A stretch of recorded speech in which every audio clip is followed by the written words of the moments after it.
Georges Delalloye, bonjour. Bonjour. Que puis-je faire pour vous? C'est le titre de votre livre paru en septembre 2017, ouvrage dédié à la mémoire d'une personne qui vous est chère. C'est votre frère Paul Marc, hélas décédé en 1979. En réalité, c'est le journal de votre vie. Vous êtes faiseur de secrets, guérisseur, magnétiseur. Merci de nous accueillir ici dans un espace magnifique, à la Galerie du Bourg à Martigny, votre fief. Et je présente à nos téléspectateurs votre livre, le voici. Que puis-je faire pour vous? Alors en fait, que contient-il exactement? Alors ce livre contient un journal de vie, des témoignages sur ce que je fais. C'est toujours en relation avec le secret que je pratique depuis de nombreuses années. Cette phrase qui a été prononcée des milliers de fois a un sens très important. Et c'est suite à un déclic il y a 12 ans. Mais avant de parler de ce déclic, j'aimerais que vous nous fassiez état un petit peu de votre vie particulière en matière de profession, puisque vous avez connu plusieurs professions, notamment boulanger. Je crois que votre famille était à caractère boulangère, si je puis dire ainsi. Oui, c'est juste. Et parlez-nous un petit peu de vos autres professions également, parce que j'ai l'impression que vous détenez en fait le pouvoir d'aller vers les êtres en souffrance. Oui, le pouvoir, je ne sais pas, mais en tout cas mes professions, boulanger, bien sûr. Après, comme j'aime bien les autres personnes, plutôt ambulancier, agent de sécurité, sapeur-pompier. Croque-mort également? Oui, ça c'est quand le secret ne marche pas, des fois, voilà. Alors, moi, je vous dis, j'ai vu dans votre biographie, il y a une anecdote assez intéressante quand vous étiez à la prison de Bochu. Oui. Que s'est-il passé à ce moment-là? Alors la prison de Bochu m'a beaucoup appris au point de vue des humains, en fait. J'étais beaucoup trop tendre pour ce milieu-là. Et donc il y a une expérience, une nuit particulière. C'est que j'ai dû secourir quelqu'un qui était dans le quartier haute sécurité. Alors d'après les normes en vigueur, je ne devais pas y aller, mais j'ai quand même été. Voilà. Et puis je pense que cette personne, je l'ai beaucoup aidée. Et puis depuis là, j'ai dit, tiens, je pourrais faire autre chose. Et j'ai commencé à faire des cours d'ambulancier. Donc je travaillais 7 jours au pénitencier et je faisais des cours 7 jours pour être ambulancier. Toujours dans le domaine d'aider les autres, en fait. C'est votre vie. Oui, depuis tout petit, en fait. Depuis tout petit, je suis toujours occupé des autres. Bien souvent, je n'ai pas eu le retour, mais ce n'est pas grave. Maintenant, je l'ai. Vous êtes un homme d'éthique. Vous êtes très respectueux de la déontologie, j'imagine. Oui, alors je m'intitule, je le suis, un faiseur de secret traditionnel, c'est-à-dire que tous mes soins par le secret sont gratuits, entièrement gratuits. On peut bien sûr faire des dons, mais c'est gratuit, oui, et j'y veille. Alors voilà, le moment clé pour vous, c'était en 1979. C'est votre frère Paul Marc qui vous a donné un cadeau extraordinaire. Expliquez-nous un petit peu ce qui s'est passé. Alors mon frère Paul Marc a eu la gentillesse et la bienveillance de me confier 2 secrets en fait. Un secret au sommet de l'Harpie, en dessus de Martigny.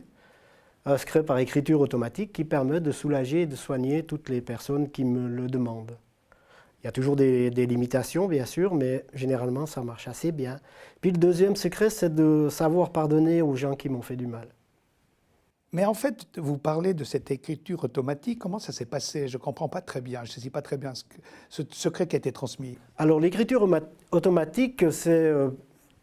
vous écrivez une phrase. J'étais à l'Harpie, donc il y avait un merveilleux paysage, la plaine du Rhône, la pierre à voir et tout cela.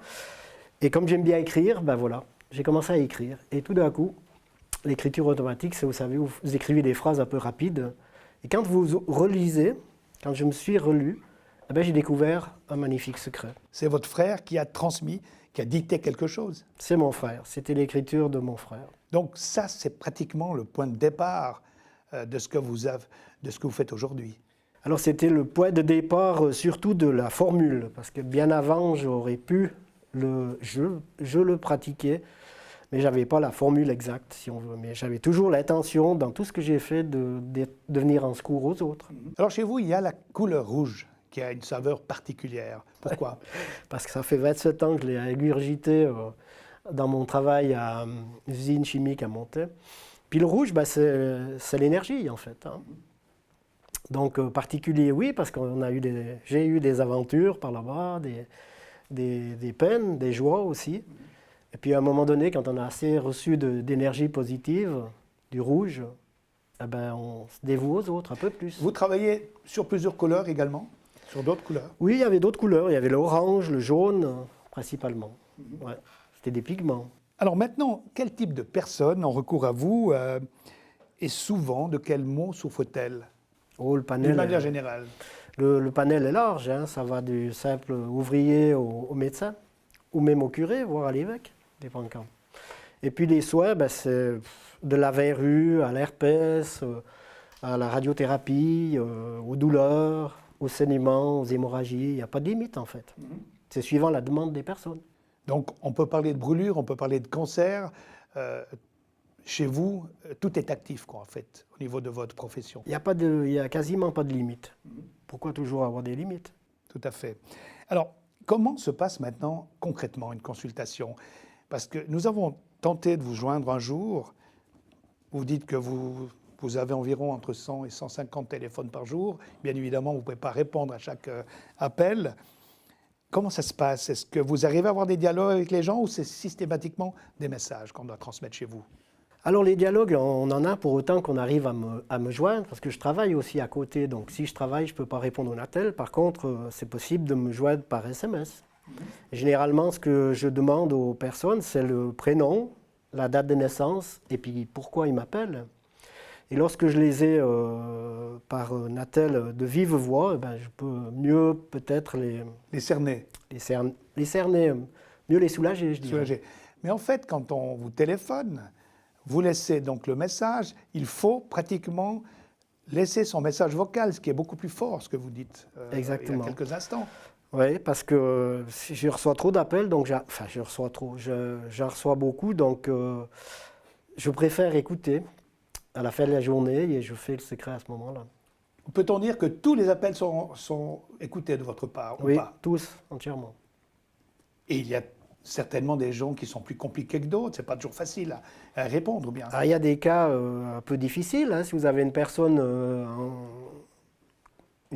qui souffre en face, surtout si elle pleure, c'est loin d'être évident à répondre et surtout si c'est par SMS. J'ai l'impression qu'en vous écoutant comme ça, on se trouve des fois lié à la ligne de cœur, comme on entend sur la radio suisse romande. C'est un petit peu ça au fond, quelque part. Je vous remercie de faire la comparaison.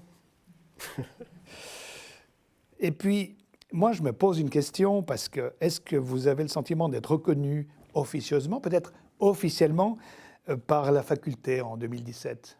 Alors je pense que l'ouverture en Suisse est assez importante au point de vue des médecins, surtout des hôpitaux. Il faut dire que j'ai créé une liste en 1999 qui est dans tous les hôpitaux pratiquement. Et cette liste, elle permet de trouver des bonnes personnes.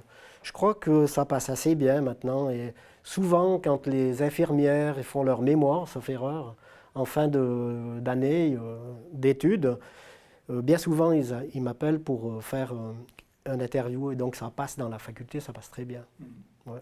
Vous êtes souvent appelé en milieu hospitalier quand même de vous déplacer, ça vous arrive? Alors, ça m'arrive de me déplacer, mais c'est toujours avec l'accord de la famille, en premier lieu, et des médecins, ensuite. On ne peut pas aller comme ça faire n'importe quoi. Mais vous avez quand même des dialogues avec les médecins, ils vous consultent pour demander d'aller dans une direction ou comment ça se passe? Non, les médecins me laissent entièrement libre, c'est-à-dire qu'une fois que j'ai trouvé leur accord, ben, je vais faire mes soins tout à fait. Mais ce n'est pas tous les jours, hein. C'est vraiment des gros cas. Hein.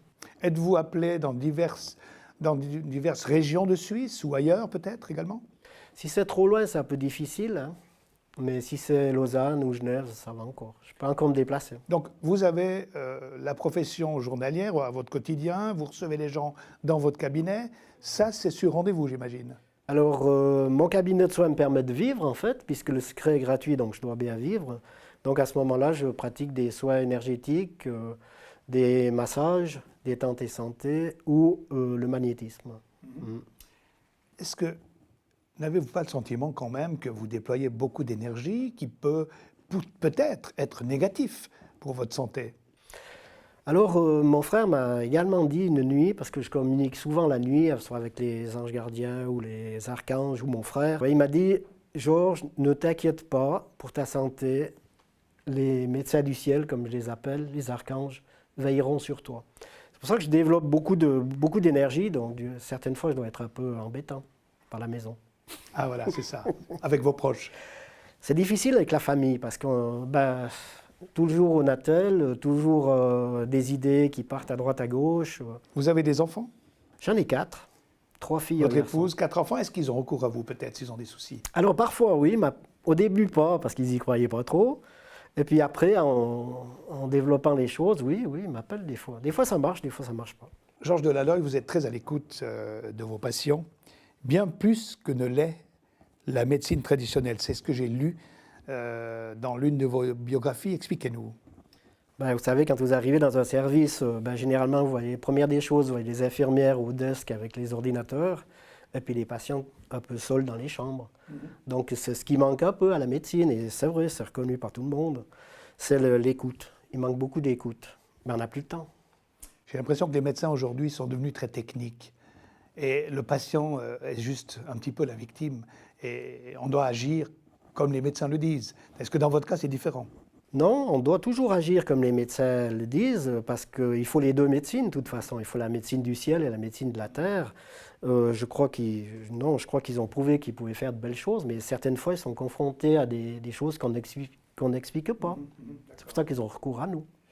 Et vous-même, est-ce que vous avez été également consulté par les soins palliatifs pour aider des patients en souffrance? Alors, c'est assez particulier, les soins palliatifs, parce que bien sûr, voilà, c'est un peu la dernière session de route pour ces personnes. Et généralement, c'est la famille qui m'appelle pour que les personnes partent sereinement, à quelque part. Et là, quand vous parlez à ces patients, quels moyens utilisez-vous? Je veux dire, est-ce que vous leur promettez quelque chose? Comment ça se passe? C'est pas Jamais. pour être trop Non, curieux. Je ne peux jamais promettre. Tous ceux qui vous promettent des choses, c'est vous oubliez. On ne promet pas, mais on va faire le maximum pour aider, soulager, apaiser la personne pour qu'elle puisse, dans son dernier chemin, être apaisée et partir sereinement. Et là, les gens se sentent bien. Oui, et puis après, il faut s'occuper de la famille aussi, parce que bien souvent, c'est un peu la famille qui est retienne. C'est encore un autre travail. Oui, ils ont encore des choses à se dire, et puis voilà. Voilà. Difficile, oui. Dites-moi, Georges Delalloye, sans trahir votre secret, quelles sont les approches de vos interventions? Est-ce que la spiritualité, est-ce que les croyances religieuses ont une place dans votre profession? Alors, je crois que si on n'a pas de spiritualité, dans le sens large du terme, je crois qu'on n'est jamais faiseur de secret. C'est une prière catholique que je pratique, mais elle est aussi valable pour les personnes qui n'y croient pas ou les personnes d'une autre religion. Voilà, je vous dis. Parce que la spiritualité, ou tout au moins les religions, comme je l'entends, avec tous les dieux qu'ils puissent avoir, je trouve qu'il n'y en a qu'un qui a toujours dit la même chose. Aimez-vous les uns les autres. Après, qu'est-ce que les hommes en ont fait? Différentes religions. Donc toutes les religions confondues sont les bienvenues dans votre activité. Bien sûr. Maintenant, il y a certaines interventions qui pourraient être dangereuses, liées au mental de la personne. Est-ce que ça vous arrive d'avoir des gens qui sont très mal après, et qui pourraient peut-être déborder sur des maladies? Oui, une maladie, ça c'est plutôt les médecins. Si on regarde par exemple une personne qui peut être dépressive, ça dépend ce que vous lui dites, vous pouvez soit l'enfoncer ou soit la bonifier. Donc il faut faire vraiment attention à ce que l'on dit. On ne peut pas passer d'une verrue à une personne dépressive en faisant une simple formule, ça ne va pas, il faut accompagner la personne.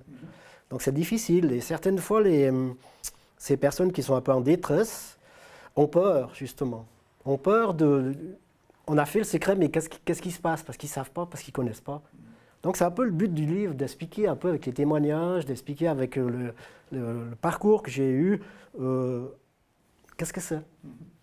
Mais ce qui m'interpelle quand même, c'est qu'il y a une grande communication à transmettre aux gens. Cette communication, vous l'avez apprise quelque part. Vous avez fait des cours, qu'est-ce que vous avez entrepris pour arriver là? Alors au début, j'étais très timide, je suis toujours très timide. Pas beaucoup de communication avec les autres, je parlais assez peu. Et puis un jour, finalement, quand on arrive vers les 40 ans, on se pose des questions. Qu'est-ce qu'on fait? Où on va? Etc. Puis je me suis dit, tiens, je pourrais peut-être aller voir Stéphane Bruchier. Et puis j'ai été le voir pour apprendre la communication. Voilà, tout simplement. Et c'est lui qui vous a transmis Il m'a quelques idées? il m'a expliqué comment faire pour mieux communiquer avec les autres. Et puis depuis le jour-là, suite au livre à Magali Génie également, voilà, ça s'est mis en place, ça s'est mis en route, et puis j'ai pris confiance en moi, puis voilà. Voilà, j'allais vous dire, c'est il la faut la confiance en confiance soi. en vous, Oui, si que vous l'avez n'avez pas. peut-être pas à un moment donné. Voilà, exactement. Est-ce que ça vous arrive d'utiliser des objets qui peuvent peut-être guider les gens vers la voie de la guérison? Objet seulement dans mon cabinet, donc j'emploie de temps en temps des bols tibétains, des cristaux, des choses comme ça. Et ça peut aider? Est-ce que les gens y croient, ça? Comment On les peut gens dire- perçoivent On peut l'objet dire que on peut dire que c'est des symboles, en que vous fait. montrez? Chacun met ce qu'il veut dans un symbole, dans une pierre. Si la personne elle aime bien les pierres, voilà, on peut donner des pistes. Est-ce que les gens vous demandent les objets ou pas? Ou c'est vous qui transmettez l'idée? Non, non, ils sont libres, ils font ce qu'ils veulent. Ils demandent ou ils ne demandent pas, ou je vous propose si je vois qu'il y a quelque chose à faire. En fait, Georges Delalloye, vous êtes en réalité la courroie de transmission, le lien avec les personnes qui nous ont, hélas, quittés, avec celles qui vous sollicitent ici-bas, en fait. J'ai l'impression que vous êtes le lien. On peut dire que je suis un canal, mais j'aime pas tellement ce mot. Un canal entre le ciel et la terre, en fait. J'essaye de faire circuler cette énergie entre le ciel et la terre et le ciel. Est-ce que vous vous prenez de temps à autre comme un faiseur de miracles? Oh non, surtout pas. Alors les miracles, c'est à Lourdes, hein. Et puis encore. Et vous y allez des fois? Alors j'ai été une fois avec toute la famille, avec mes parents, que je remercie, ils sont plus là, mais je remercie quand même. Toute la famille, on avait embarqué dans une caravelle à l'époque pour Lourdes. Toute la famille à Lourdes, c'était bien, c'était un bon voyage. Ouais. Mais ça vous intéresserait d'y aller maintenant avec des patients, par exemple? Est-ce que ça pourrait vous apporter quelque chose en qualité de guérisseur, en qualité de faiseur de secrets? En qualité de guérisseur ou faiseur secret, j'irai tout seul, en fait, pour prendre De de l'énergie l'énergie. positive. D'accord. Si je vais avec des personnes, je serai plutôt à leur écoute et puis je pousserai des chaises pour les amener à la fontaine ou au bain. D'accord. Voyez. Mais vous, maintenant, avec toutes ces années d'expérience, est-ce que vous avez un pourcentage de guérison pour les personnes qui vous consultent?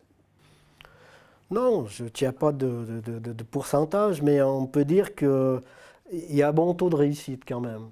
Et je le remarque souvent quand je me promène dans la ville et puis les gens me sourient ou me payent un café ou un repas, ça arrive aussi. Je me dis, finalement, si j'ai 150 appels par jour, il y a quand même une raison quelque part. Parce que dans ce milieu-là, il faut dire qu'il y a le bouche à oreille. Ça marche ou ça ne marche pas, mais si on exagère ou si on fait des choses qu'on ne doit pas, ça se redit aussi. Donc on est assez vite soit en haut ou soit en bas. Vous avez crainte de l'échec? Ça peut arriver, j'imagine. Est-ce que vous avez connu des échecs? Bien sûr, il y a toujours des échecs. Les échecs sont faits pour nous renforcer, pour dire, tiens, des doutes, j'ai toujours des doutes. Le doute permet de ne pas avoir un ego surdimensionné et puis de se dire guérisseur tout-puissant. Voilà. Il y a le parcours des personnes. Mais comment êtes-vous perçu chez ces personnes qui ont connu l'échec à travers vos conseils? Peut-être qu'ils vont se mettre en question puis se dire, tiens, pourquoi ça n'a pas marché? Mais est-ce qu'il y a quand même des personnes qui ont recours à vous par la suite en disant je vais réessayer, ça n'a pas marché, j'ai confiance en lui, ça arrive ça? Oui, ça arrive souvent, surtout pour les verrues, en fait. Alors on parle souvent de brûlures, de verrues et tout ça. Quand une personne vous appelle, combien de jours faut-il pour guérir, grosso modo? Alors guérir, ça c'est un mot que j'ai banni de mon vocabulaire parce qu'on ne guérit pas, on essaye de soulager. Tous ceux qui vous promettent la guérison, vous oubliez. Pour les verrues, c'est 21 jours, comme pour tous les soins. 21 jours où c'est tous les jours je fais le secret pour la personne. 21 parce que c'est un chiffre symbolique, c'est un chiffre que vous retrouvez dans la Bible de nombreuses fois. Le Christ est apparu après sa mort 21 fois aux apôtres, etc., etc. 21, c'est aussi 3 fois 7. Le Père, le Fils, le Saint-Esprit, fois les 7 chakras, 21. Il y a toujours un lien religieux quand même. Oui, il y a toujours...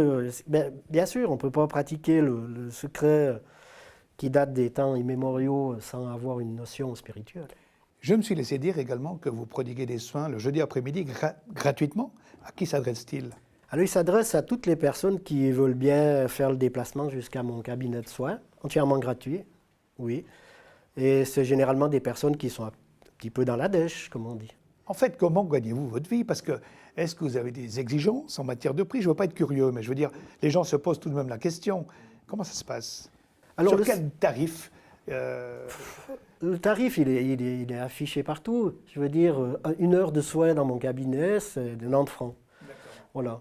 Donc, ça me permet de vivre et de bien vivre, puisque les gens viennent me voir. Donc, c'est positif. Le secret, comme je vous l'ai dit, il est entièrement gratuit. On peut faire des dons, bien sûr.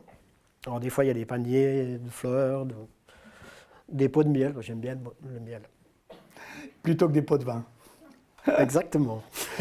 Par contre, si on revient un petit peu sur votre livre, j'ai eu l'occasion de regarder un petit peu tous ces messages que les personnes vous ont transmis. Je trouve ça très beau. C'est des témoignages qui sont transcrits dans votre ouvrage. Il y a une part de crédibilité. Et pour vous, c'est peut-être réjouissant tout de même. Alors, c'était essentiel, quand j'ai réalisé ce livre, de trouver des gens qui expriment ce qu'ils ont ressenti d'abord, mais qui disent aussi le nom et le prénom et le lieu où ils habitent. Parce que tout un chacun pourrait aller retrouver ces personnes puis leur demander si c'est vrai ou pas. Dans certains livres, on voit des témoignages, mais on ne sait jamais si c'est vrai ou pas. Voilà. Et que là, il y a des témoignages réussis, il y a aussi 2 témoignages où ça n'a pas marché. Georges Delalloye, vous avez écouté maintenant, avec le dialogue que nous avons eu, je me dis, vous êtes un homme de partage, vous êtes un homme de bien. Alors, partage certainement de bien, ben, vous l'avez dit, j'espère, je crois, je pense le réaliser tous les jours. Le partage, je l'aime bien parce que, voilà, j'ai créé aussi une application, Faiseur de secrets, qui permet vraiment d'avoir toutes les personnes disponibles dans les faiseurs de secrets. Je ne suis pas le seul, hein. Ça, c'est du partage. J'aurais pu tout garder pour moi. Alors, j'ai lu de nombreux articles sur votre personne dans de nombreux médias. Et vous avez transmis une phrase assez extraordinaire, j'aimerais que vous puissiez nous donner le sens, et je la lis. « Laissons une part de rêve flotter dans notre esprit, laissons-nous surprendre par la nature et ses forces. » Comment analysez-vous cette phrase? Ça, c'est une phrase que j'ai certainement reçue la nuit, hein, parce qu'elle est tellement forte que libre à tout un chacun d'y trouver sa réponse. Mais c'est difficile à... Laissons-nous surprendre. Et puis, ayons confiance en nous, en soi-même et aux forces de l'univers. À travers ce que vous avez fait, vous transmettez également une confiance à vos patients, j'imagine. Ah ben, j'espère. C'est oui. ce que vous souhaitez. C'est ce que je souhaite. Je souhaite le bien-être pour tout le monde, pour toutes les personnes qui m'appellent. Et si je peux faire avancer un peu les choses, c'est bien. Merci beaucoup, Georges Delalloye, de nous avoir permis de découvrir quelques pages de votre vie. Merci à vous. Je vous souhaite une bonne soirée.